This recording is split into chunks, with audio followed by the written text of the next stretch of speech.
Good afternoon, everyone. Thank you for joining with us this afternoon in a very quick learning session. No? And today is May 31. Today is the last day actually of for the month of May. Bukas June na po tayo. A new month na po. No? New beginnings. Alam mo, if there's one thing I like with start of the month because it gives us a chance to, correct the things that we need to correct on the previous month. So, ito ay pwedeng magbigay sa atin ng, kumbaga, arangkada pa. No? I hope everyone is doing great. Everyone is doing fine. And if you are already tuning in with us right now, I highly suggest and highly encourage na i-invite nyo po yung mga friends nyo po at saka yung mga ka-teammates po ninyo na maka-join po dito sa atin. At sana ho, mag-acknowledge po kayo if you are already there. No? Extend some greetings. Kahit simple po na, hi, hello, how are you? Ganun ho, no? Para at least we are aware na nandito na po kayo. So kasama na po natin ngayon si Florence Manlaran. No? She's here with us. Si Novelyn Alcober, nandito na rin po kasama natin. Tsaka si Jason Manuel, no, from Asturias, kasama din po natin. So, sana ho yung mga ka-teammates po ninyo ay i-invite nyo po na makapag-join po dito sa atin this afternoon, no? Habang tinatawag pa po ninyo yung mga ibang mga kasamahan po natin. Hindi naman to gaano kataas, no? Just a short discussions lang on the topic on DHSUD. So, saglit lang ha for a while. I'll wipe out the camera kasi parang medyo madilim ang camera eh. No? Pupunasan ko po. Kasi parang blurred eh. Blurred. Ayan, I think it's a bit clear already. So, how was your day? How was your weekend? No? To those people who joined who joined with us from Balamban and Toledo last Saturday, thank you po. Thank you. Nagpapasalamat po ako that you were able to go there. And I hope na it would not be the first time na magkita po tayo. In fact, sana po it would just only be a beginning dun sa mga marami pa po nating mga pagkikita. No? I'm looking forward na hopefully po ay tayo ay mag-grow ng husto po dito po sa Toledo at sa Balamban. By the way, I'm still here in Toledo City, no? I'm taking a chill moment, no? Nandito pa po ako sa Toledo City. So sino pa ba pong nandito ngayon? By the way, guys, if nandito na po kayo, paki-acknowledge yung mga sarili po ninyo, no? Para at least alam po natin that you are there also. Maricel Sungahid nandito rin. Si Juliet Pertos nandito rin. Thank you, no? So who else is here? Who else is here? No, para ma-shout out naman natin. Si Carmelita Fuentes nandito rin. Thank you for joining dito, Annabel, no? Who else? Who else is here, no? Yan. Alam mo guys, 5 buwan na po ang, should I say, nakalipas for 2021. We are left with 7 months more to go. Now, as I always say, ang oras po ay hindi po natin kakampiyan. Kung may mga pangarap po tayo sa buhay, may mga goals po tayo na gusto nating abutin, ay ang oras po ay hindi po natin hawak. Kaya I always encourage each and every one of you na you seize the moment. Samantalahin niyo po ang pagkakataon na bumanat ng gusto. Alam mo, I would rather suggest na sacrifice a little bit of your time today and be able to enjoy a good lifetime tomorrow, no? Para at least maganda yung magiging buhay natin. Kasama din po natin si Lindo Lugin from Dawis, Bohol. Si Kathleen Mary, kasama din po natin si Ividel Andales sa Minglanilla. Ividel, no? Pakisuyo naman, Ividel, no? Naghahanap ako, Ivy, ng place sa Minglanilla na pwede po tayong mag-conduct ng seminar gaya ng ginawa natin sa Balamban. At gusto kong i-help po dyan sa Minglanilla para yung mga taga-Talisay at saka doon sa may ibang part ng South ay makapag-join din po dyan. Kasi unti-unti nating i-develop itong south area natin. Pakitulong naman, Ives, no? Please, since taga Minglanilla ka so you might be able to look for a place na we can use. Who else is here? Ma'am Lynette, no? Ma'am Lynette is also here. Who else is here? Jovi Corasco. Ay, si Jovi nag-text na sa akin kanina, may nahanap siya ng place. Pero explore mo muna, Jove, no? Baka may mahanap ka pa na mas mura-mura pa doon sa place na nahanap mo. Then let us know, okay? Kasi we're planning to have seminar in the area din, no? Somewhere in Danau. Kung wala kang mahanap na mura sa Danau City, Jove, try mo sa Compostela. Okay naman Compostela One ride from Danau, tapos yung taga-Liloan makapag-join din kasi nasa gitna ang Compostela between Danau and Liloan. So okay na yon, di ba? Doon tayo magmi-meet sa gitna ng Liloan. So we're trying to expedite our north and south area so that we will be able to strengthen more so dito muna kasi hindi rin naman ako makapagbiyahe. Then kasama natin si Teacher Ophil, no? So thank you, Teacher Ophil, for joining with us this afternoon. Yan. Si Teody Bainosa, ay, salamat. Alam mo, ilang beses ako nagko-commute kasi ako Dumadaan ako sa Park Mall. I am really anticipating, hoping na ma-meet ko si Sir Teody. Hindi pa talaga kami nagpang-abot Baka one of these days, magka-meet na po kami ni Sir Teody dyan sa Park Mall. Okay. Who else is here? Si Jacqueline Raffles, thank you na si Jacqueline Raffles nandito rin. Si Jolene Diaz, no? Nandito rin si Miss Jolene. No? Ito si Miss Jolene na parating present na to, no? I'm so happy to see her from time to time. Tapos si Lynn Bernal, thank you for joining Lynn, no? Si Cecil Dimapi, no? Thank you Cecil, ha? Who else is here? So yun, no? Great. So yun lang Ivy, no? Pakitulungan mo lang ako, Ives, na makahanap ng place for a seminar dyan sa Minglanilla at doon naman si Jovi din, doon naman sa either Compostela siguro, Job, maganda, baka cheaper sa Compostela para i-fuse natin yung Danau at saka Liloan, sa gitna tayo mag-meet sa Compostela. So pwede rin. Then siguro sometime July, let's go to Bugo.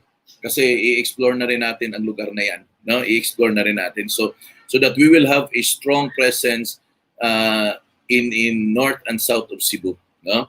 And to those people also na nasa ibang lugar, wait lang po kayo. I will really travel when the time really permits. Kung wala na po medyo mahigpit na mga restrictions, no? So yun lang kasi yung yun lang kasi yung ina-avoid ko yung mga mahigpit na mga restrictions. Okay? So, I've been here in Toledo City since Friday. So, baka bukas I'll be going back to Cebu na, no? Kasi may mga obligations din po tayo doon na kailangan ding ayusin, no? I hope everyone will be here para po konti lang namang mga kwento-kwentuhan lang naman. So, a little bit of some reminders pa. Tapos si Venus, hello Venus. I don't know kung si Venus nasa Camotes Island pa ba kayo, Venus? No? I hope you're enjoying your vacation there, no? I hope you're enjoying your vacation. Okay. So ngayon ang pag-uusapan natin, no, ay tungkol po sa DHSUD, no, license to sell. Why do you need to look for it? No? Bakit ba siya kailangan titingnan, hahanapin? Ano ba yung importance ba niyan, no? Ano ba yung relevance, no? Kasi importante natin makita yung value diyan kung bakit ba nag-a-apply ang mga developer ng license to sell. ano bang meron diyan? Bakit ginagawa 'yan, no? So kasama din po natin ngayon si Adonis Bacayo, no? And sino pa ba nandito? Pakitawag yung mga downlines niyo, lalo na po yung mga newbies, no? Yung mga nag-attend dito sa Balamban, marami yun sila. So, mga halos downline yun ni Novelin, ni downline ni John Paul Pakibot, nila Jason. So, pakitawagan sila. No? Yung mga nag-join sa Balamban, Toledo na seminar, punong-puno kami. There were around 67 siguro ata. So, sana nandito sila ngayon, no? Sana they will be here. Okay. So ngayon, pag-uusapan po natin ang DHSUD. Ano ba ang importance nito? Bakit nga ba natin talaga hahanapin ito? Is there reason na bakit kailangan nating hanapin? Now, ano ba tong DHSUD? Ano ba ang ibig sabihin nito? Now, ito po yung simple definition ng DHSUD. No? Ito po yung Department of Human Settlements and Urban Development. Yun po yung kabuuhan nga name. No? So medyo mahaba-haba po, kaya sinurkat na lang po natin. At yan ay DHSUD or Department of Human Settlements and Urban Development. So medyo malaki na po yung scope nila. No, malaki na po yung scope nila. At ngayon po, isa na po talaga siyang government department. So kumbaga, nag-level up po yun sa dating agency lang to ngayon isang departamento talaga. At ngayon, may nakatalaga na po dito na isang secretary na nakaupo na po talaga sa Malacanang as one of the cabinet members. No? So ang nag-head na ngayon ng DHSUD ay hindi na po isang agency head, kung ngayon department head na talaga, so isang cabinet member na. So lumaki na po yung area of responsibility na rin nila. Okay? So, let's go, no? DHSUD LTS is a home buyer's assurance that he or she will get their dream home. Now, gusto ko pong tingnan niyo po yung word na assurance. Now, pag ang isang proyekto po ay meron po siyang license to sell, ang meron dyan is ang assurance. Anong assurance na meron dyan, Joe? Number one, assurance na ang bahay or condo or property na kinuha niya or lote na kinuha niya, for that matter, ay ma-deliver talaga. Okay? Yun ang pinaka-assurance. Pangalawa is that whatever would be na nai-promise na i-deliver ng isang developer, yun ang i-deliver at yun ang matatanggap nila. So yun po yung tinatawag natin na kasiguruan. Owning a home is a long-term project. Hindi po to one time, hindi po to biglaan at hindi rin po to overnight. So ito po ay isang long-term project. Long-term na pinag-iisipan at I believe din po na ang mga clients natin, hindi rin po yan nag-isip lang ng overnight. Sila lahat ay pinag-isipan talaga nila ng gusto yan, hindi lang isang beses, kundi sa maraming beses. Now, the reason why pinag-iisipan nila yan because tatama kasi ito sa mga budget nila eh. Lalo na pag sila ay may mga pinag-aral, may mga estudyante, so it will greatly hit their budget. Now, bakit siniguro ito ng government na itinayo ang department na to para magbigay ng assurance sa mga buyer? Na kung naalala niyo po dati, yung nangyari sa tinatawag natin na isang development po sa NCR, sa panahon po yun ni Gloria Macapagal Arroyo bilang presidente. Yun po yung nangyari with regards to Globe Asiatic, no? If you remember it, no? Ang Globe Asiatic po na case is actually a case of fraud. Is a case of fraud. Kasi may mga loan availment sa Pag-ibig pero nung nag-inspeksyon na po, wala pong kahit isang bahay na naitayo. Okay? So it's actually a case na merong fraud. So learning from that, ang government po natin ay nagbigay ng mga protection doon sa mga consumers or yung mga buyers.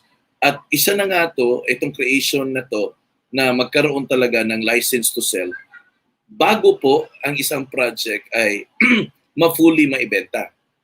So, yan po ang magiging value po niyan. Minsan tayo sa kagustuhang makabenta ng mabilis, ay minsan hindi na po natin tinitingnan yan. Pero gusto ko pong ipaalala po sa inyo ito. that the reason why we are here and the reason why nag-exist ang negosyo natin is because doon po ito sa reason na inaalagaan po natin ang mga kliyente natin. At the same time, inaalagaan po din po natin ang kumpanya natin. Kasi syempre dito po tayo nabubuhay. Ito hindi na po to hindi na po to sideline lang eh. Ito po ay pangkabuhayan showcase na talaga, no? Pangkabuhayan na talaga natin. And because this has already captured a certain degree of relevance sa araw-araw natin na buhay, kasi hanap buhay na nga ito, dapat lang din na itong negosyo or kumpanya natin ay alagaan natin na hindi po tayo mapahamak sa mga transaksyones na meron tayo. Okay? Importante po yun. Hindi lang po ito pera-pera mga kaibigan. Okay?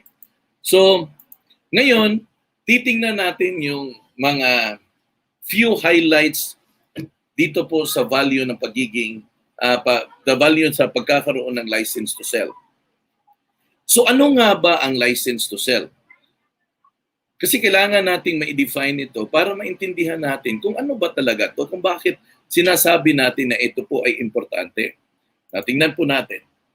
A license to sell or yung commonly tinatawag po natin na LTS is a certification obtained by a property developer from the Department of Human Settlement and Urban Development. So in short, certification po to na kukunin nila doon po sa DHSUD ang lahat ng developer. Okay? Lahat ng developer. Now, ano ba ang importance ng certification na to? Okay. Meron pong Presidential Decree number 957. Under Section 5 declares that such owner or dealer to whom has been issued a registration certificate shall not, however, be authorized to sell any subdivision, any subdivision lot or condominium unit in the registered project unless he shall have first obtain a license to sell the project within 2 weeks from the registration of such project. So, in short, simple message, kailangan niyang magrehistro, kailangan niya po yung certificate na yon bago po siya ma-authorize na magbenta ng subdivision lots or condominium. Ang batas po na nag-cover po dyan ay ito po yung Presidential Decree number 957 under Section 5. So ito po yung nagko-cover. Now, siguro may mga cases po kayo na maririnig na tinatawag natin na LOI, Letter of Intent. At minsan po, during the PKS, ito po ay sinasabi ng mga broker coordinators na naka-LOI pa sila, hindi pa po sila licensed to sell. At in fact, I believe narinig din po ninyo na kadalasan sinasabi nila na pag wala pa silang license to sell, ang mga payments doon ay fully non-refundable. Okay. So, sumakatwid, all dues, obligation na due para sa mga buyers ay pwedeng maibalik whatever payment they made kung wala pa pong license to sell ang isang proyekto. Okay. Kasi yun ang sabi no? Now, yung LOI po, ang ibig sabihin po nun ay letter of intent.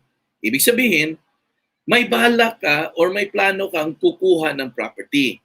No? Pero yung kukunin mo na property ay wala pang license to sell, pero may ginawa na po sila ng mga plano at saka mga mapa. So, nag-inform na si developer, sige, gusto ko pong malaman kung sino po yung kukuha ng project na to. Pwede kayong sumulat ng letter of intent. Now, may mga letter of intent ngayon na mga innovation na magbabayad na para malakin. Pero, sasabihin nila sa iyo na kasi LOI pa to, 100% refundable. Okay? Naririnig niyo po ba yan na ganyang mga dialogue? No? So, 100% refundable. So, next. Ang license to sell, this is a proof that the developer is legitimate business and is financially stable to complete the project and ensures that the property's building plans and specifications meet the standard of the agency. Ito po, gusto ko pong liwanagin po to. Ang purpose ng license to sell ay para po ma-establish na ang negosyo na to ay legitimate. Meaning hindi po scam, hindi hocus-pocus, kung hindi legit. Ang pangalawang reason kung bakit may license to sell. Ang pangalawang reason ho bakit may license to sell ay para malaman kung ang kumpanya na nag-develop ng project na to ay financially stable na para makumpleto po niya ang project. Ibig sabihin, may assurance na ang project na binibenta mo ay ma-deliver at ma-develop talaga.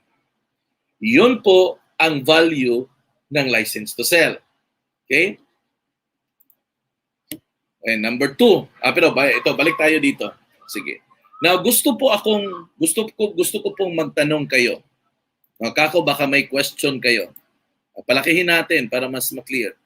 Ang license to sell, this is a proof. Ayan on, pinalaki ko na po sa screen.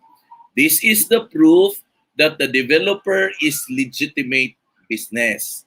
Okay? And is financially stable to complete the project. So merong kondisyon, no? Financially stable para makumpleto po niya ang project. And ensures that the property's building specifications or plans meet the standard agency. Okay, ngayon. Question. May question dito. Lay Salas. For lot only, sir, their alibi is walang LTS, is that 2 years daw ang processing. Is that the reason enough? No. Hindi po siya reason. Kasi may mga projects naman na lot only gaya ng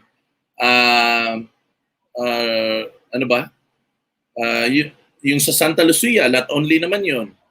Ano pa bang may mga lot only nga project? Robinson's Land, may mga lot only project din po siya. Mga, sino pa ba? Abuitis Land, may mga lot only projects din po siya. Because supposedly, dapat sana, ang regulation sana is, kukuha sana sila muna ng license to sell bago sana sila magbenta. No? For the YDD, for the Utah Data. Sige, magandang pag-usapan na to ngayon.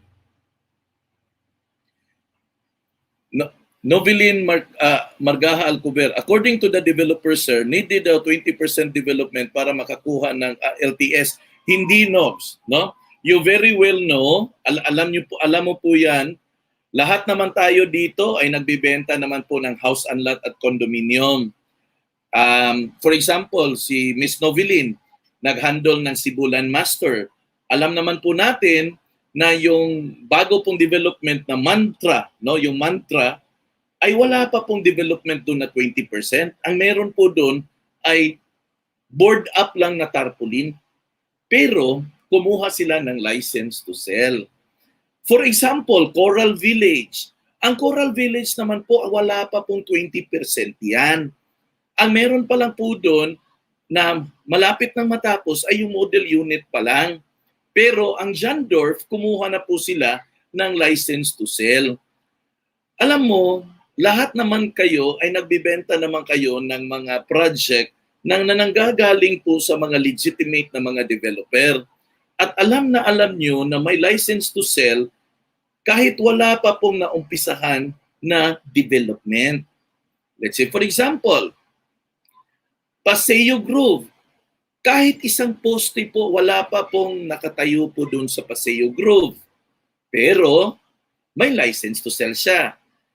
No, it's always gonna be a requirement bago po sana umpisahan. Ako po, I was given the chance to be part of a developer. Okay.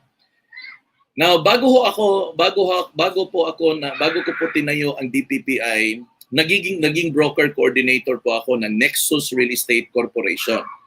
Okay? Sa lot only, Raser. Okay. Ganito, Nobs. Go to Santa Lucia. Santa Lucia and yung project ng Robinson's Land, anong pangalan yun? Na nasa Consolacion.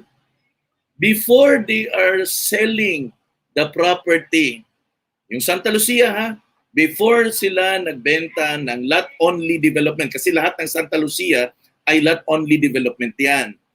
ang Santa Lucia, Aspen, okay, that's great. Aspen or Santa Lucia, any Santa Lucia project, kumuha sila ng license to sell bago nila binenta ang Aspen Heights at saka Santa Lucia project, and all of these project are lot only project. Lahat po yan are lot only project.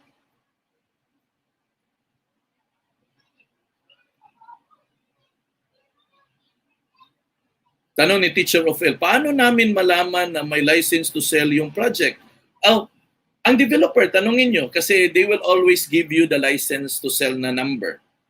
No? They will always have it, no? The license to sell number. The developer will always have the license to sell number and they will always display it. Okay? They are always required. Ang ganito guys, no? You are already in this business for the longest time.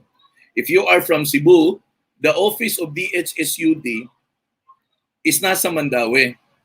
You go to DHSUD office and ask personally. Don't just listen. Don't just listen to what the so-called developer says. Okay? Don't just listen to what the so-called developer says. Okay? Kasi may agency na pwede mong tanungin eh. Okay? Sabi nila, LOI daw muna sir while processing the LTS. I'll answer that situation later because I have here a separate discussion for that, no, about the LOI thing, no. So in short, all of those things can be verified if it were true doon sa office mo talaga ng DHSUD. Kasi kung si developer kuno ang papakinggan mo, they will always justify it with reasons. Okay, ganun po yun eh. Pero I will put some balance. Okay, I will put some balance. Ganito po. I will put some balance. Okay? Kasi nagkalat ang mga yuta data eh. No, nagkalat ang yuta data at kinakabahan ako personally. Nagkalat ang yuta data at kinakabahan ako personally. It's because damay-damay tayo lahat dyan. Ang pinundar natin na kumpanya ay baka mawala bigla, no?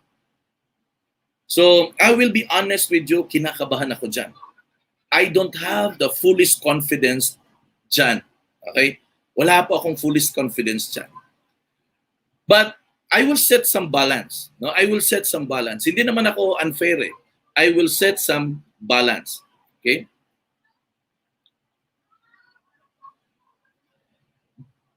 Si Sir Jason, banalay siguro, how do we know na may LTS ang mga developers since ang dami na ngayon na lot only na the license to sell, you can always ask that from the developer and they can always get that. If hindi sila magbigay, you can always check on DHSUD. Okay ha?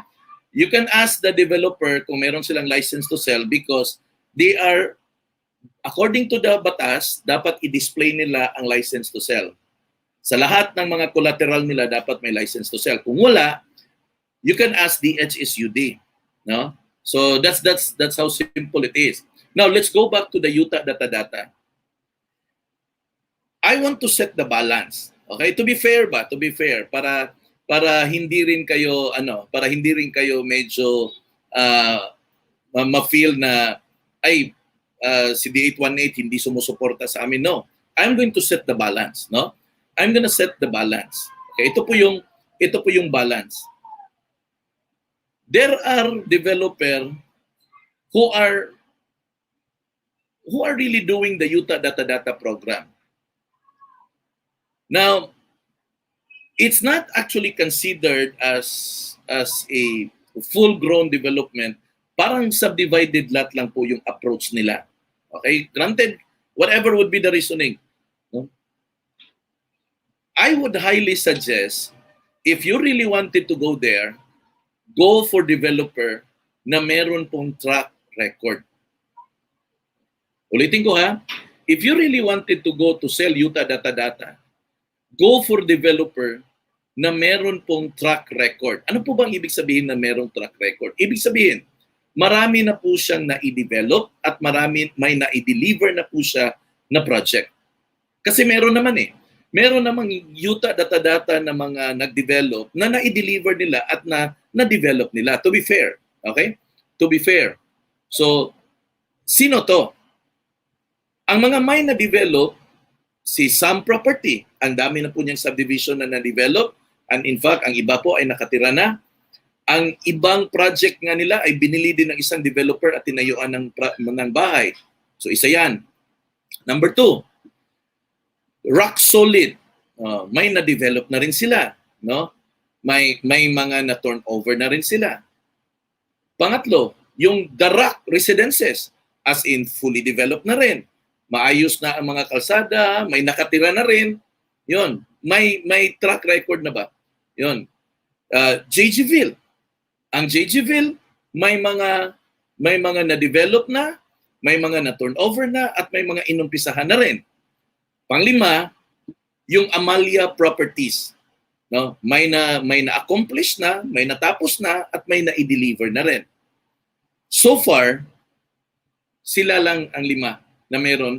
May isa pala na hindi ko nasabi, yung Headland.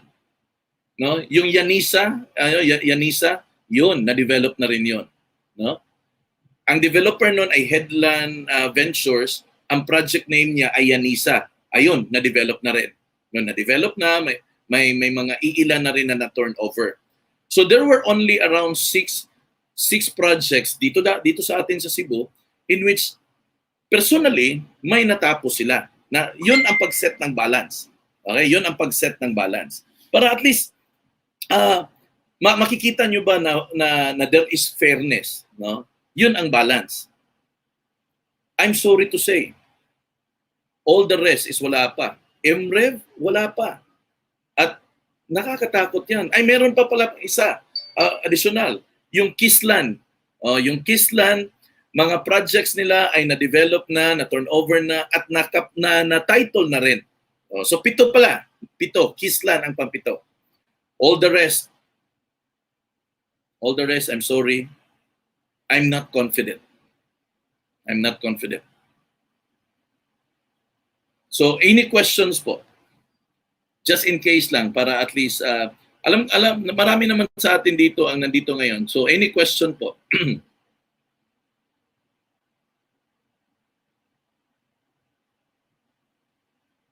So you go for kung gusto mo talagang magbenta ng yuta data, go for developer na mayroong track record.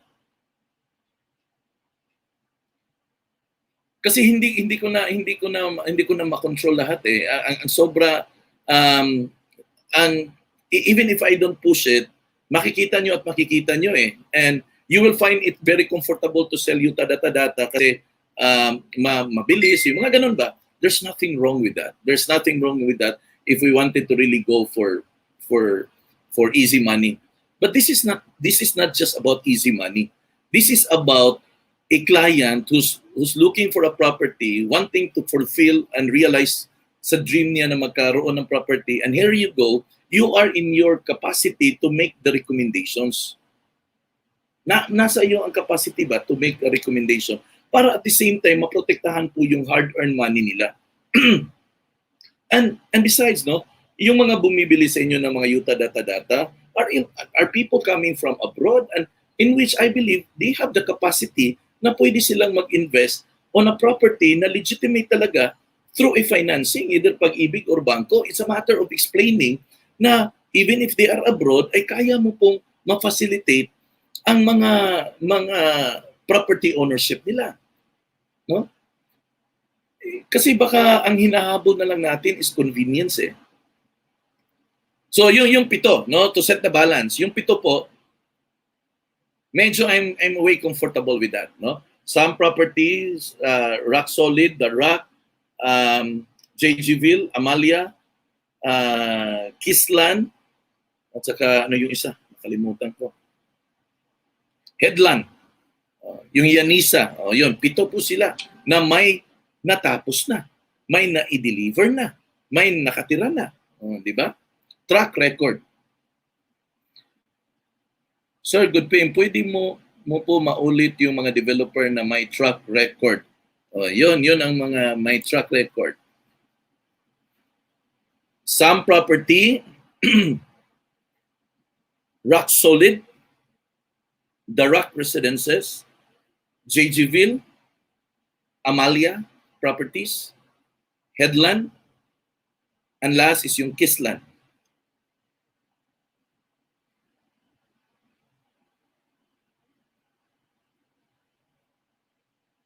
Yan, Kinrich. Kinrich actually, yan, pulido yan. Kasi ang Kinrich talaga, pag-ibig yan. No?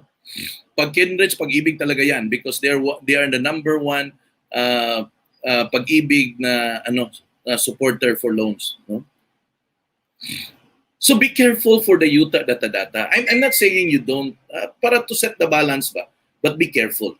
Be very, very, very careful. Because, ulitin ko ha, hindi po ibig sabihin na may business permit siya, legal siya. Hindi rin po ibig sabihin na kung pag-aari niya ang property ay may capability siya na i-develop niya ang property. Remember, ang intensyon ng license to sell ay dalawang bagay. Ano nga yung dalawang bagay ng intensyon ng license to sell? Tingnan niyo po. Ang reason po na dapat magkaroon ng license to sell, una, para makita po natin na legitimate ang business, at ang pangalawang reason po, financially stable to complete the project. Actually, hindi ko naman sinabing hindi nila pag-aari ang property na yan. Hindi ko naman sinabi na hindi nila nabili ang property na yan. Pero ang issue kasi dito, are they financially stable to complete the project? Are they financially stable to complete the project? Di ba? Ganito lang guys. Alam ko po hindi po kayo bobo, matalino po kayo. Ganito lang po, simple logic, pag-isipan niyo po. Kung ganun talaga kadali ang mag-develop ng yuta data the legal way, sa tingin niyo, si Primary Homes hindi kaya mag-develop? Si Paramount hindi kaya mag-develop? Si Sibulan Master, do you think hindi siya magdi-develop ng yuta data kung ganun talaga kasimple? Sa tingin nyo? Marami pa, yung King Properties. Sa tingin nyo? Kung ganun talaga kasimple ang yuta data, sa tingin nyo, magdi-develop sila na hindi sila magdi-develop? Kung ganun talaga kasimple at ganun kadali at ganun ang magiging kitaan, magdi-develop yan sila. Magdi-develop yan sila. Pero hindi eh. Hindi eh. So ano ang ibig sabihin? No? So ang ibig sabihin, wala siyang financial capability.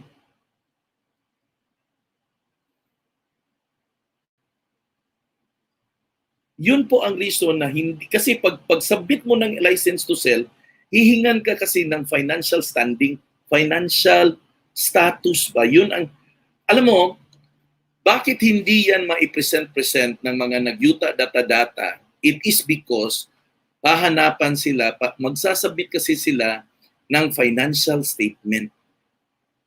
Ayun, no?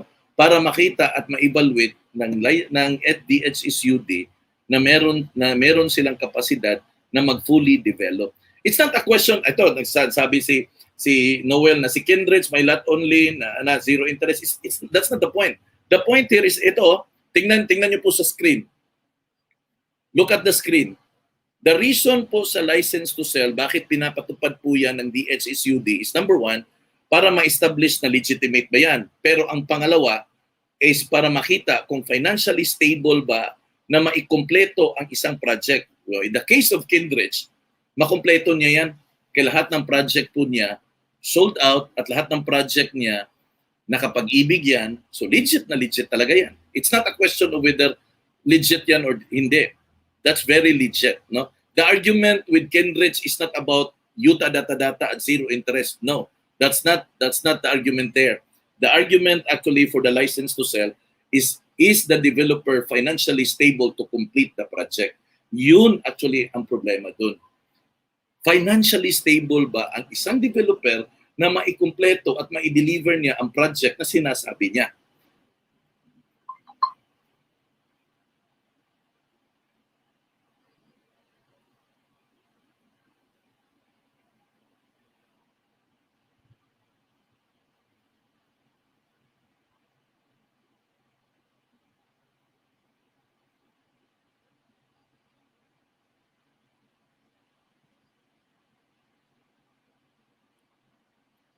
Asia Link. Kung halfway na siya, Noel, then go. No? Yun lang ang sinasabi ko eh. I'm not saying na wag, but look at their record ba, kung ano na ang ginawa nila. Kasi yun ang importante eh. Ano ang ginawa nila? It's a question actually if they will be able to complete it. So if you think that Asia Link is halfway with their project and they can deliver it, by all means, sell it. No? It's because, again gray area kasi itong Utah data eh. Gray area eh. So dito tayo magkakaproblema eh. As much as gustuhin natin, hindi talaga mapipigilan eh. In fact, all realties share the same problem eh. But again, the campaign na lang dito, isiguraduhin na lang na you're selling a property na makikita mo na ang developer ay kaya niyang i-deliver. Ma-i-deliver ba niya? In the case of Asia Link, if that would be the case na nakita mo na halfway na siya doon sa development niya, which means in your reasonable calculation ay ma-i-deliver ni Asia Link ang project na yan, then by all means, sell it. Kasi nandiyan na eh, naitayo na eh. Sinumpisahan na eh, tatapusin na. So meaning, they have already put in the resources para tapusin ang project na yan. Hindi naman magpapalugi yan. No? Kung tutusin ba? Hindi yan magpapalugi kasi gumastos na siya eh. So tatapusin talaga niya para mas lalo siyang kikita.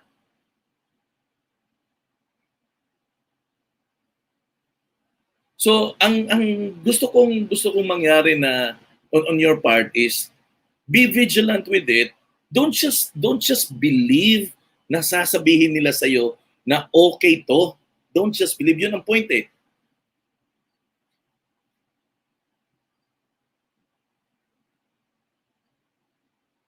Oh, that's good. That's good, Noel. If it's halfway on their project. Kasi ang problem kasi natin dito, may nakita, Utah data, binibenta agad kasi mabilis ang bentahan, tapos commission agad. At kung tatanungin mo sila, ang isasagot, okay to kasi may business permit naman. Okay to kasi sabi ni ganito, ganyan. Sabi ni Mayor, I don't give a damn with that. Hindi yan ang issue. Ang issue dito, ayan yan ang reason na kung bakit merong license to sell na pinapatupad ang DHSUD. Ang reason, number one, makita na legitimate siya based on the papers na isasubmit. Pero ang pinaka mabigat talaga dito ay yung financially stable ba ang developer na makumpleto niya ang project na sinasabi niya. Actually, doon tayo nagka-problema. Kung kaya ba ng developer, kasi sa Utah data kahit sino na lang ang pwede mag-develop eh. May maliit na papel, may mapa. Ayun, binibenta na agad. Utah data. Ruela, how about Paglaom Realty? Matawag silang legit, sir. I never approve.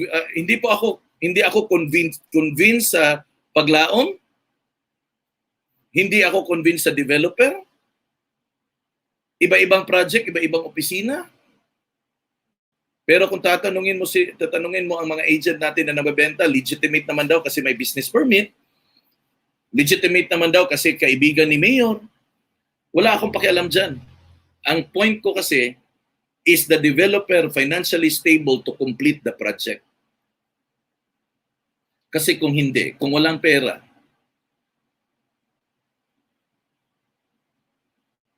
ang problema hindi po darating ngayon. Darating ang problema 5 years from now.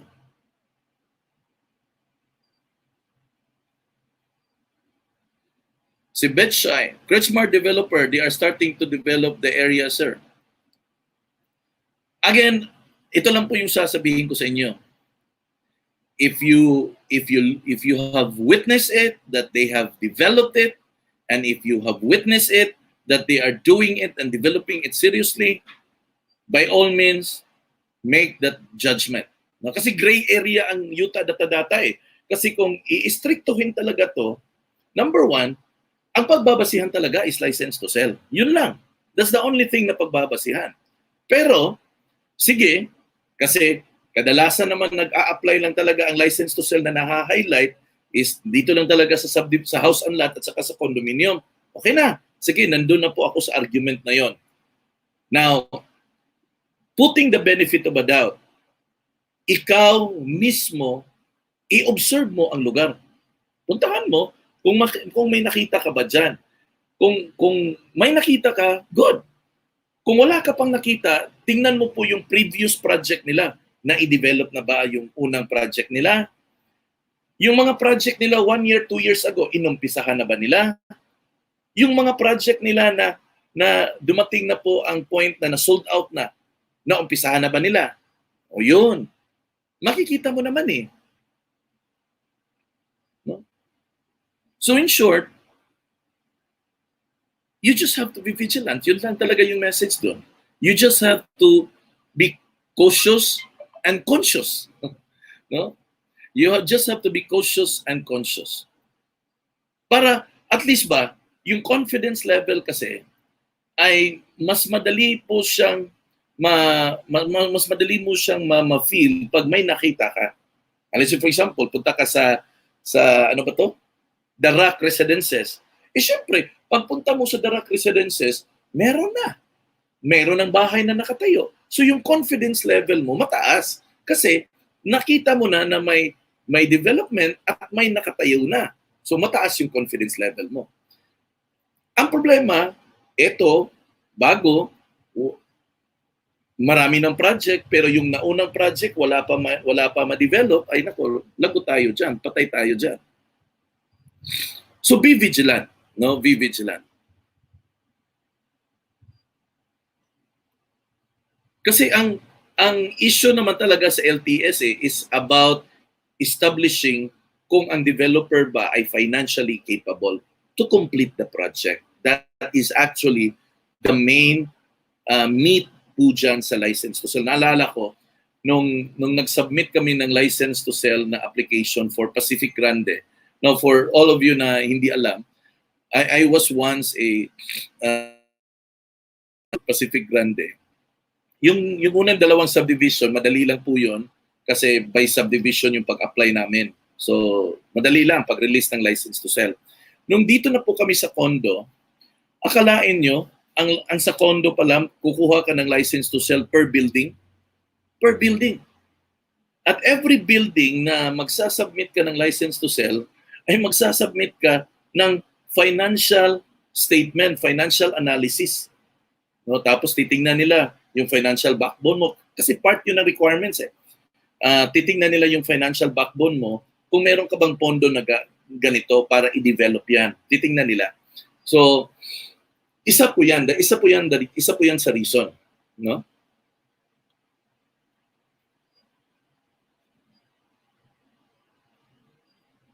Sweet living, I don't know kung may na-develop na ba sila.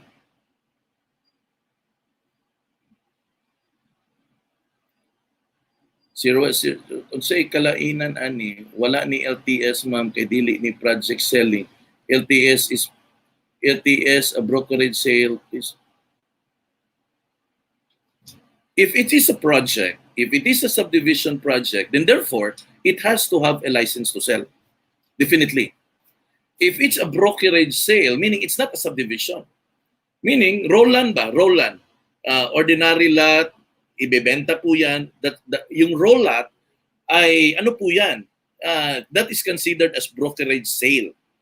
So, hindi po siya subdivision o hindi po siya developer. Okay?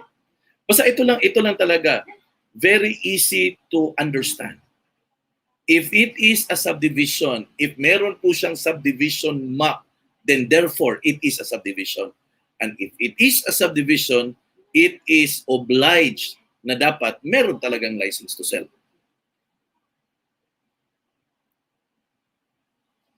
Pero again, sinabi ko, kasi dito parang nakapikit ang mata ng DHSUD dito eh.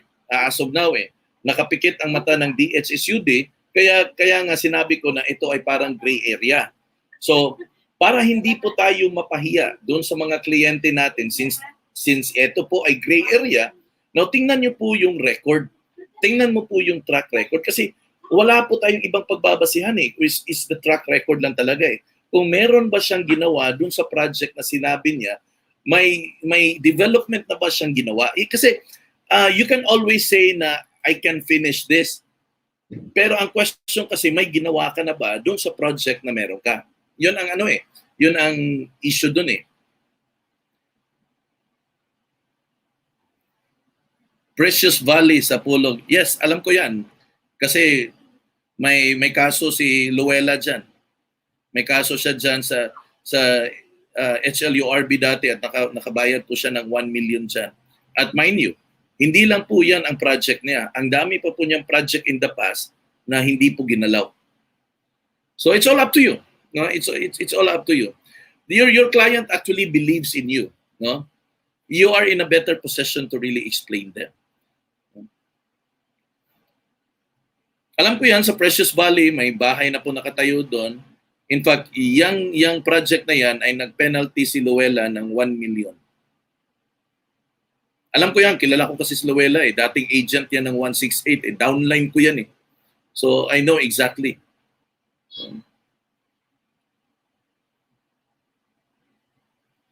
Pero again, it's in the financial capability. I'm not saying that they are not capable. Baka may mga investors sila. Nobody knows. But my point kasi, tingnan niyo po yung magnitude ng development na kung gaano siya kalaki. Tingnan, kasi ma-size up mo eh.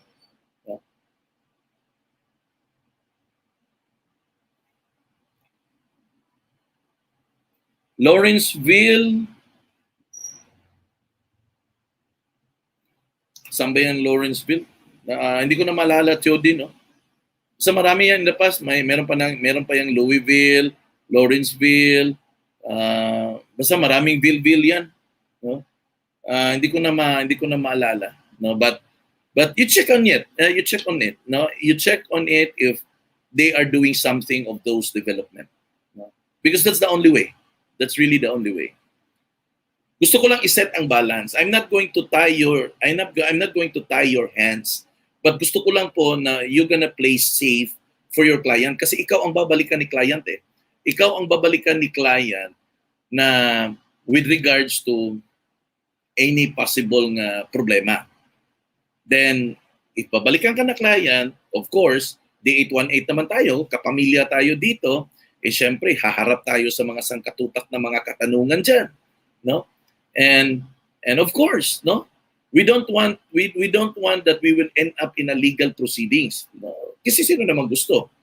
Pero pag ang tao po ay medyo hindi na po kumbinsido sa magiging rason natin, eh baka you are going to smell some problems there. Basta ito lang po yung sasabihin ko sa inyo, my friends. Don't just believe what the developer said to you. Check on it, verify it yourself. Sa agsungot talamba na sir, kay last time pastap man mi og market ana sir. Yes. I'm not familiar with that Lawrenceville, no, but that's Tumabini. Tama ba, Tumabini? Is this, itong Lawrenceville ba, this is one with Tumabini? Oh, yan. Tumabini. Isa pa yan. To those na merong buyer or merong kliyente na nai-reserve sa Tumabini, I think there's gonna be a problem that is coming on way sa Tumabini nga project. I hope na it's not gonna be worse than I expected. But makisabay na po kayo kay Jovi Hatiko. Okay, listen here. To those na merong kliyente sa Tumabini, sumabay na po kayo kay Jovi Hatiko. Pumunta na po siya ng DHSUD at nagreklamo po siya doon. At nag-request na rin po siya ng Certificate of No License to Sell. So, kumuha siya ng Certificate of No License to Sell Kasi nagdemand na ngayon si Jovi ng refund para doon sa kliyente niya. Refund doon sa Lawrenceville. Okay? So ngayon, if meron kang kliyente dyan sa Tumabini Development, kahit saang lupalop pa man yan ng mundo, sumabay po kayo, you contact Jovi Hatiko at you ask her kung ano yung ginawa niya papunta doon sa DHSUD. Okay? Kasi nag-request siya ng Certificate of No License to Sell para yun ang gagamitin niya na papeles na nag-demand siya ng full refund doon sa kliyente niya na kumuha ng Tumabini. Pumunta lang kayo sa DHSUD. Punta kayo sa DHSUD. You ask Jovi Hatiko with this one kasi she's doing the procedures now. Kumuha siya ng Certificate of No License to Sell, ang pangalan ata yon, para to prove na walang license to sell, tapos binitbit niya papunta sa developer at nagdemand siya ng refund. Okay? So, for Tumabini, no, I'm sorry but delikado yan. Delikado yan. The saddest part niyan is yung mga komisyon niyan halos wala pa nga eh. There are good projects, my friends. Kung sa Karkar ang gusto mo, go for Paramount. Secure na kumpanya, malaki na kumpanya, hindi ka kakabahan.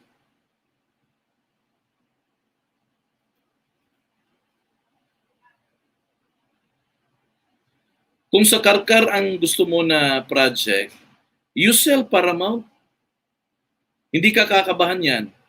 You sell Prime Homes, hindi ka rin kakabahan yan. You sell Lumina, Camellia, hindi ka kakabahan yan. Meron pa siguro mga reopen for Jandor, Terra Nova, hindi ka rin kakabahan yan. So go for project na hindi ka kakabahan. Yun ang point dun eh. Go for project na hindi ka kakabahan. Huwag yung mga project na halos hindi ka makatulog. Okay? So, tuloy tayo. Number 1 pa tayo. Number 2, why is it important to check the license to sell before buying the property? Bakit nga ba importante na ma-check kung meron bang license to sell? Because it is the home buyer's due diligence to do a background check. This is to avoid future problems with an already DHSUD approved developer to sell their project. This is also a means for you to know that the developer is capable of delivering a quality development. Again guys, no, ang highlight pa rin, capable of developing a quality development. So, license to sell is not just about the permits. It's about capable ba ang developer na mag-deliver ng project. Kasi part of the requirement po para magkaroon po kayo ng license to sell is you are going to submit a financial statement. No? So, lahat ng mga dokumento tungkol sa finances, isusubmit yan kasi i-evaluate yan ni DHSUD kung itong developer na to may kakayahan bang mag-develop. No? So again capable of delivering a quality development. So, yan po yung issue. Number 3, when should you check and verify the license to sell? So kailan ka ba mag-check at mag-verify ng license to sell? Okay? Check the developer's license to sell when you go house hunting. Of course, no? Kung maghahanap ka na ng bahay or property na nasa subdivision or condominium or development, then look for the information about your potential selection. Home buyers can check and verify this by visiting the nearest regional office sa DHSUD. So kung hindi po sumagot ang developer ng tama, at kung feel nyo po na medyo kaduda-duda po yung sagot niya, well, napakadali ho. Pumunta po kayo sa regional office ng DHSUD at doon po malalaman mo kung ang developer na to ay meron bang license to sell or wala. Ngayon po, natatakot ang mga yuta data-data na yan because ngayon po, medyo mahigpit si DHSUD. Okay? So, to answer the question kung paano malalaman kung hindi po ipapakita ng developer ang license to sell? Well, the only reasonable place to look for it is in the office of the DHSUD. Doon po. Okay?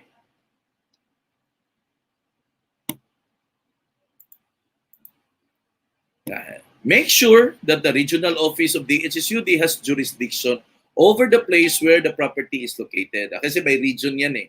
You can also verify this online. So pwede nyo rin pong tingnan online by checking out the list of projects that have authentic license to sell or certificate of registration. Then check out DHSUD's website for more information and contact details. So pwede nyo pong i-search online. Doon po sa website ng DHSUD. So mag-google ka lang. Makikita nyo po kung ang project na yan ay may license to sell or wala. Number 4, who issues the license to sell? O, sino bang mag-issue ng license to sell? Well, the license to sell is issued by the Department of Human Settlement and Urban Development, DHSUD. Yung sinabi ko.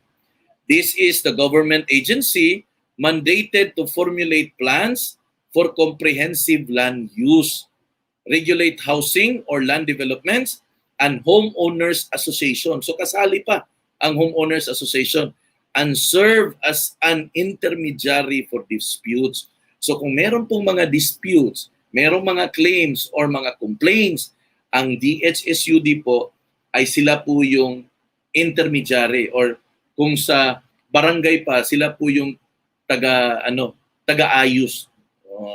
Di ba? So, sa DHSUD ang kunin ang license to sell kasi sila po ang agency ng gobyerno na nag-formulate ng mga plan para sa mga pabahay. No? Number 5, okay, what is the purpose of a temporary license to sell? Okay. Ito po. The temporary license to sell is issued by DHSUD to property developers. Okay, pakinggan niyo po ito. To property developers, to allow property developers to conduct marketing activities to test if the market is viable to their project. This is valid only for 6 months. If the project is deemed successful, then the developer must submit a building permit for its construction. So, ibig sabihin, supposedly, yung sinasabi natin na LOI, sana dito po mag-fall sa period na to, within 6 months na to. Kung may project na sinabi na ito po ay LOI, na-consider si DHSUD dyan na para bang test market. Okay? Hindi naman to unfair si DHSUD eh. So ito yung tinanong ni Lay, yung with regards to LOI. Ang LOI actually is for the purpose, number 1, to test the market, to test the waters ba, kung eto ba ay medyo maganda or hindi ba. Pero 6 months po ang validity dyan. Kung sa tingin ni developer na hindi po maganda ang project, within 6 months period, ay pwede po niyang ihinto at ibalik niya kung meron mang mga bayad na nangyayari. Pero kung gusto po niyang ipagpatuloy ang project nito kasi nakikita niya na mabilis mabenta, well, he can proceed with all other requirements na kakailanganin. So, yan po yun, no? So may duration. Alam mo, hindi naman ito talaga na para bang, nakatali ka sa kadena. Hindi naman. Fair naman yan si DHSUD. Bibigyan niya ng pagkakataon ang bawat developer na titingnan yung market niya kasi billion-billion yung kailanganin niya eh. Malalaking pera eh. Yes, it's more than 6 months sila, Sir Noel. So, kaya hininto muna nila. Kasi within that duration sana. Okay, within that duration sana. So meaning, ganito lang po yan eh. Ang fairness ni DHSUD, tiningnan din po niya yung mga nangangapital. Kasi malaking pera po yun eh. So, gusto rin na makita ni developer, gusto rin ni DHSUD makita ni developer kung kikita ba talaga siya dun sa project. Kasi hindi niya matatapos ang project kung hindi siya kikita, kung hindi bebenta. So, that's exactly how it is, no? So, 6 months.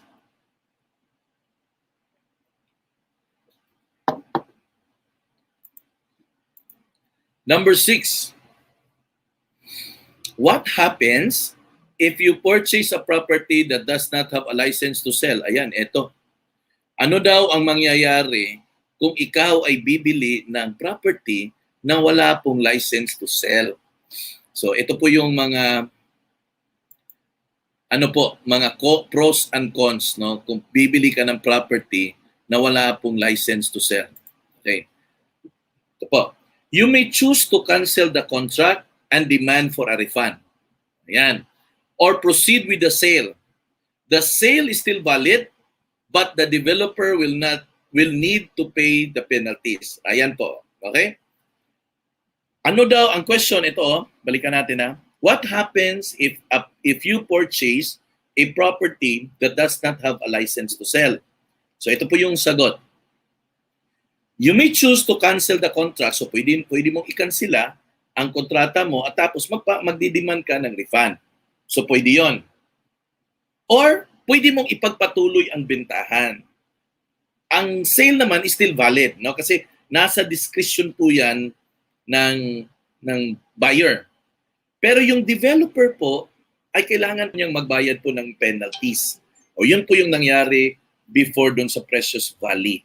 Kasi nakabayad sila ng penalty. Kasi yung buyer nagreklamo sa DHSUD na hindi na i-deliver doon sa takdang schedule na sinabi na i-deliver. I mean, wala pa talagang naumpisahan ba? Walang naumpisahan, walang naipatayo. As in wala talaga, walang development. So nagreklamo po yun sa DHSUD, tapos nag-intermediary, tapos napag-desisyon na ito yung penalty mo. Pwede mong ipagpatuloy ang purchase, pero ito yung penalty mo. So may mga ganon. Okay? Kung matapang lang kayo na sabihin talaga sa buyer na ito po ay walang license to sell at ito po yung magiging problema, I believe ang buyer will always think twice. No? The risk in buying a property without license to sell, the risk in buying a property without license to sell is if the said developer chose to not to continue the development for some reason. Demanding for refund would be quite difficult. Ayan. Ulitin ko ha, para at least kayo mismo ang mag-analyze kung hindi ba dihado ang mga buyers ninyo. The risk in buying a property without license to sell. Palakihin nga natin to. The risk in buying a property without license to sell is if the said developer chose to not to continue the development, kung hindi na daw niya ipagpatuloy ang development for some reasons. Demanding for refund would be quite difficult. Ayan. So kayo na po yung mag-decide, no? Para doon sa buyer nyo. Kung ipagpatuloy pa ba natin ang ganitong mga gawain, kumbaga pagdating ng panahon, after 5 years, sasabihin na lang natin sa sarili natin, bahala na si Batman, basta natanggap ko na yung commission natin. Hindi naman po ganun. We are a client-centered business. You take care of your client. It's their hard-earned money. Pinaghirapan po nila yan. Naniwala siya sa'yo. Yung trust level niya ay binigay niya sa'yo. Kakayanin ba ng puso mo, ng konsensya mo, na pagdating ng panahon, hindi mo siya kayang ipaglaban? Kasi in the first place, ang ibinenta mo na project ay walang license to sell. Yun lang. More so, ay walang na-i-develop. Okay na yun, sige, nandun na ako na may mga yuta data na na-develop nila. Sige, nandun na ako. Good for those company na may mga na-develop na. Kasi may nakita na at may resulta na. Eh paano yung wala pang na-develop kahit isang kusing? Di ba? Eh patuloy kang nagbibenta. Benta ng benta. Pero walang na-i-develop. Alam mo, ang sakit ng ulo ay hindi po ngayon. Ang sakit ng ulo po ay darating within 5 to 7 years. Yung malapit na matapos ang pagbabayad, doon mangyayari ang sakit ng ulo. Hindi pa po ngayon. Ngayon, heaven days pa ngayon eh. buhay langit pa tayo kasi month after month tumatanggap tayo ng commission. Pero what's next? What's next? Diba? Make sure in all your real estate transactions, you have hard copies of the receipts or notarized acknowledgement letters or receipt of the reservation and of the purchases. Kailangan tulungan niyo po ang mga buyer ninyo. Kung ganun man, na walang license to sell ang mga binibenta natin ng mga yuta data-data, siguraduhin mo na may mga hard copies kayo sa mga resibo na ng mga payments.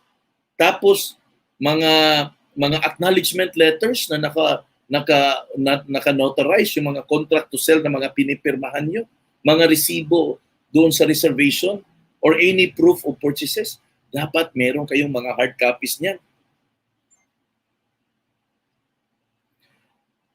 Felicity, wala. No?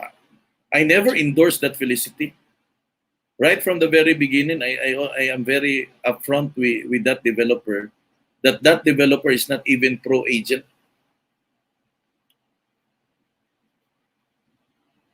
Sarili lang niya ang iniisip niya ng developer na yan. Hindi po pro-agent yan, yung Felicity na developer. So ito guys gentle reminder dun sa mga may kliyente na yuta data-data. Make sure in all your real estate transaction ay may hard copy po kayo sa mga resibo, mga contract to sell, or yung mga resibo pag-reserve or any purchases na ginawa. Dapat may resibo po kayong mga record para kahit papano po yung mga buyer ninyo ay matutulungan ninyo sa ganitong mga pagkakataon. Just in case lang na darating po na magharap sa korte. No? At least may mga panghahawakan si buyer. No? So at least yan na lang siguro yung tulong na pwede nyo pong maibigay doon sa mga nabentahan po ninyo. No? Another is the developer may not follow what was shown to you in the brochure, which will soon get you into trouble. Like drainage system or promised concrete roads or anything. Kasi kung wala kasing license to sell, hindi kasi siya obligado na i-deliver ang mga sinasabi niya na commitment niya. So kung sinabi niya ganito, ganyan, tapos walang license to sell, pwede siyang mag-deny. Pwede siyang hindi niya i-deliver. Okay? So walang kasiguraduan. Indeed, no, a real estate property is one of the most expensive purchases you'll never make in your lifetime, so you must go beyond the brochures and dig deeper before you settle for a condominium or a house, or in that case, for a lot only na project. So, maghukay ka ng mga information kung kampante ka ba sa project na binibenta mo. So, yun lang po, no? Yun lang po, very quick lang po to, no?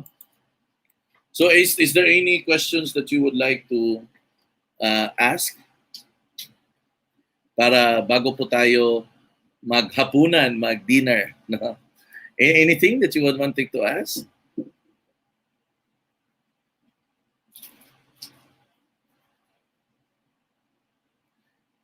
Kaya I'm not saying na, kasi nandito na tayo Nandito na po tayo dyan sa yuta data-data Kahit sasabihin ko po sa inyo na delikado yan, marami pa rin gusto po dyan Pero ito na lang, word of caution. No, word of caution.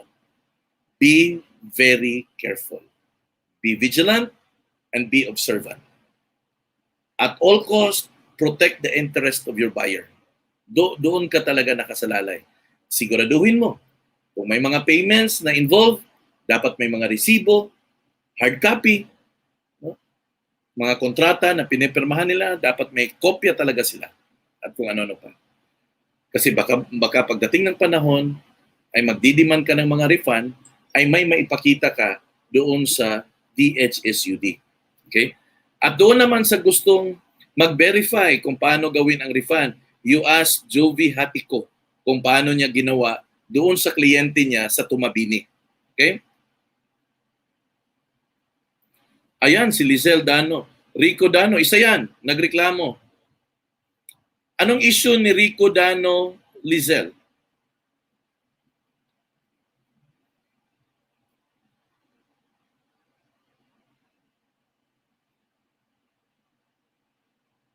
Yan, tinext ko yan a few days ago eh.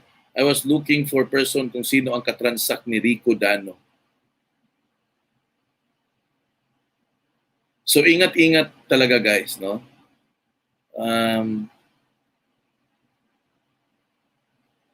Yan.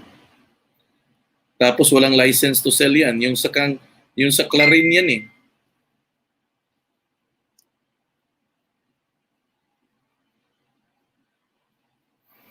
Again, Kapitan, ang sasabihin ko lang talaga, si Shirley nasa United States na. Wala na siya dito. Pagkakalam ko, yung Rico Dano, yung ano na yan, yung benta na yan ay hindi pumasok yan sa DPPI kasi doon yan kina ano eh, doon sa friends nyo eh.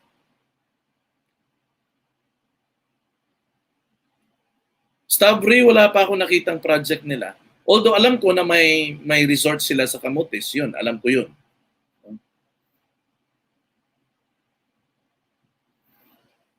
Dan Rio, wala rin, kahit isa. Dan Rio, kahit isa, wala rin.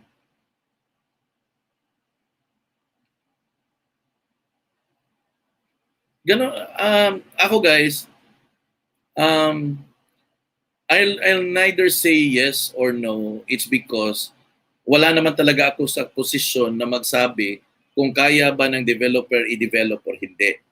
Wala sa posisyon ko 'yan. It is because one of the criteria kasi sa license to sell ay financial standing. Kung nag-comply sila ng license to sell, masasabi natin na kaya nilang i-develop. At dahil wala po silang i-comply na license to sell, kasi yun na nga ang sabi nila, well, the only option we have para ma-analyze natin kung kaya ba nila i-deliver o hindi is ito lang. Kung meron na po siyang nagawa sa project na meron siya. Okay? Kung meron na ba siyang ginawa. So, kung meron siyang mga project in the past at medyo matagal-tagal na at naso-sold out na at marami nang nabenta, well, the next thing na dapat sigurong itanong is, may inumpisahan na ba na i-develop? Si Lizel, ano bang wala man siya contact sa developer ko, no? Who is the developer, Sel?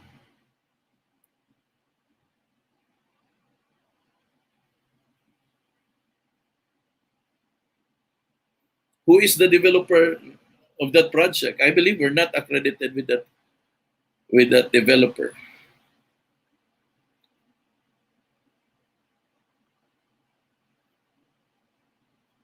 Oh, we're not selling that.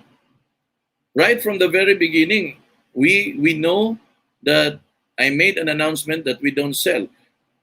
If merong benta dyan, I think that's personal, not with DPPI. We don't have RAs with garden homes or whatever.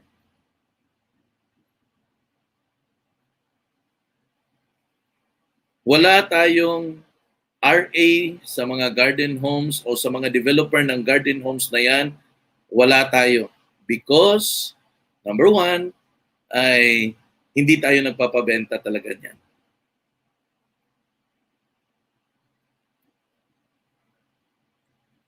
With regards to the Sunbury issue, Tessie, I cannot answer the issue for the license to sell because I believe na i-process nila yan.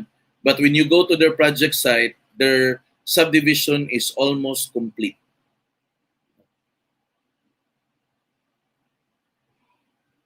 Now, with regards to Sunbury Homes, I don't know what's the status of their license to sell, but I believe they have filed it. But on the other hand, ang project ng Sunbury Homes ay almost complete. Halos RFO na po lahat.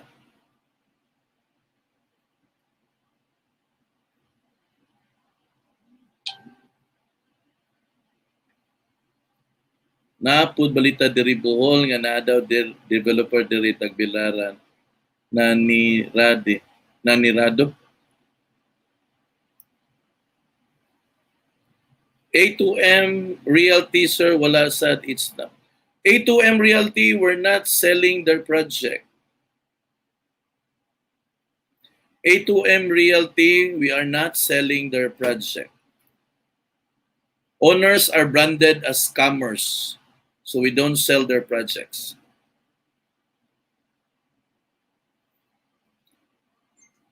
In Tagbilaran, I think, ano yan,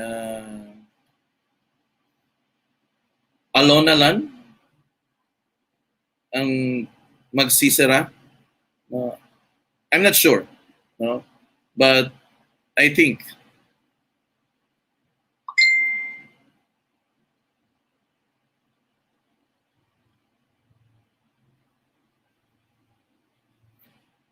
again, Sir Adonis, kayo naman ang naka-engage, no? Kayo naman ang kausap talaga sa mga developer. Kayo rin ang mga nakakita.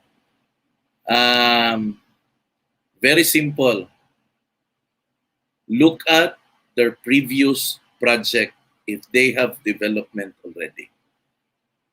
And if wala pa po silang development, tingnan nyo po yung existing project nila kung ano na ang ginawa nila. Yun lang. Kung meron ba siyang ginawa.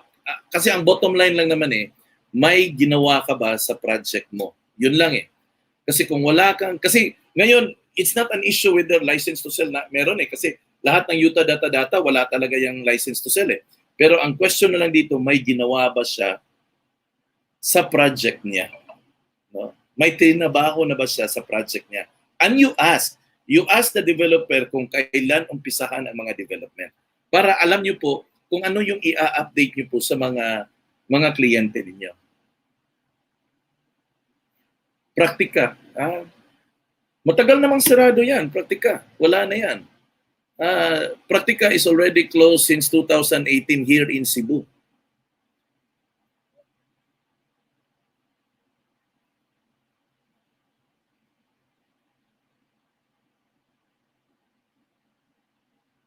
I think Ashira is already developed, no?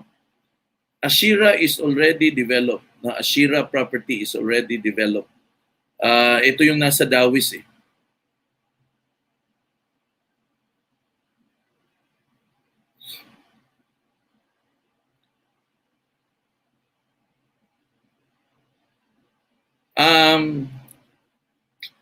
Praktika is owned by I forgot the name. Dating partner ng broker ng Provist. I forgot the name.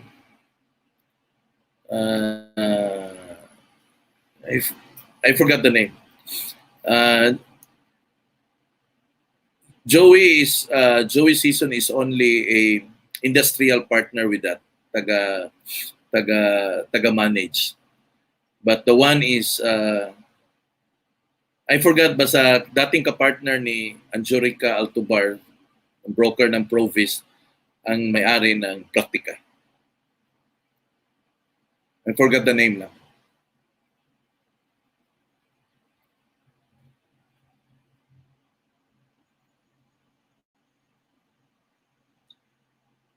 Ashira is okay naman siguro kasi nakita ko naman doon sa nung nagpumunta ako ng Bohol, may ano naman sila may development na ang Ashira. May mga ano na gate, kalsada, very visible na ang sa Ashira actually.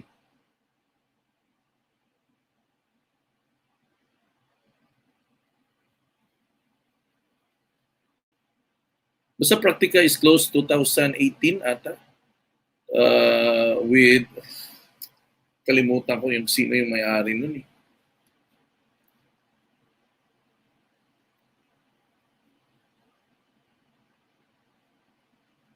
But Joey is one of them as industrial partner.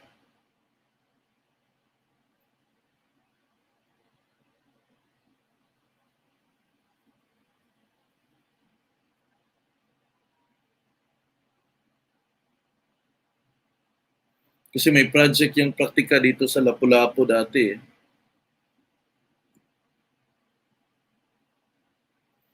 Yes, Joey is the industrial partner of Praktika, but Joey doesn't own Praktika. It was one of the broker of Provis Realty before, kapartner no. I forgot the name.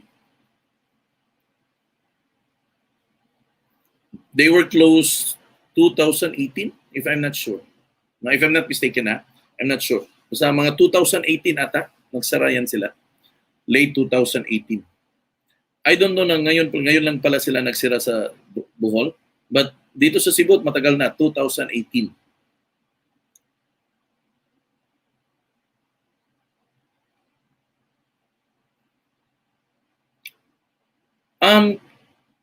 With Provis, they are already closed na no.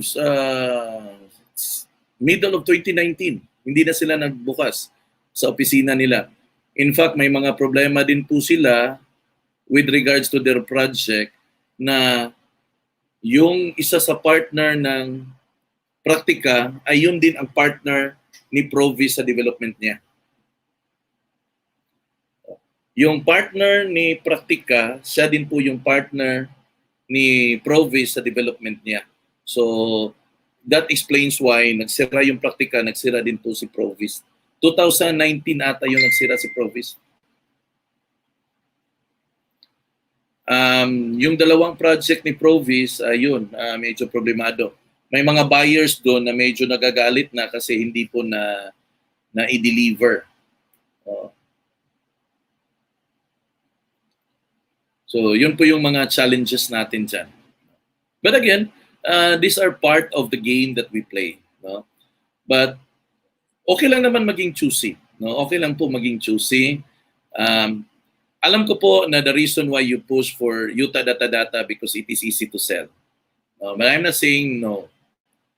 But if you will only listen ba na you can use tools para to make things easy for you, it can help you. I have a tutorial program for Facebook ads kung paano talaga mag-FB boosting na tama. If mag-enroll lang kayo, I believe na makakabenta kayo. Kasi matuturuan kayo ng tama. Ang nagiging problema ko kasi, you don't want to learn. And that's the reason why you opted for an easy sell. Use the tools na meron. Si Tessie, Kuya Juan, jud ko sa Wilston. Oh, that's true. That's part of that. No? So, yun lang po, guys, no? By the way, if you really wanted to sell those mga condos, mga house and lot, you use tools, no? I mean, ayusin niyo po yung tools na meron kayo. Ang problema kasi, nag-avail ng Lamudi, ayaw naman mag-post. Paano kayo magkakaroon ng kliyente or inquiry? So kung meron po kayong Lamudi or Property 24, gawin nyo po. Lagyan nyo po ng laman para ito po ay magkaroon ng inquiry. Now ngayon, kung ayaw nyo po sa Lamudi or Property 24, mag-aral po kayo ng Facebook ads. At ang Facebook ads po ay may science po dyan kung paano gawin. Ang problema, hindi po ako expert dyan. Pero pwede po kayong mag-enroll sa expert. Ang problema ko kasi, iniisip nyo na magastos na aralin to. Samantalang one time ka lang naman mag-enroll, tapos habang buhay kang tuturuan niya. So, this is business, my friends. Whatever you do today will greatly have an impact para po dun sa negosyo mo. So ngayon, kung gusto mong magkaroon ng maraming benta, gaya ng ibang mga agents sa ibang realty na ang dami nilang benta na condo, benta ng bahay. Alam mo bakit? Kasi nag-Facebook ads sila. Yun ang ginawa nila eh.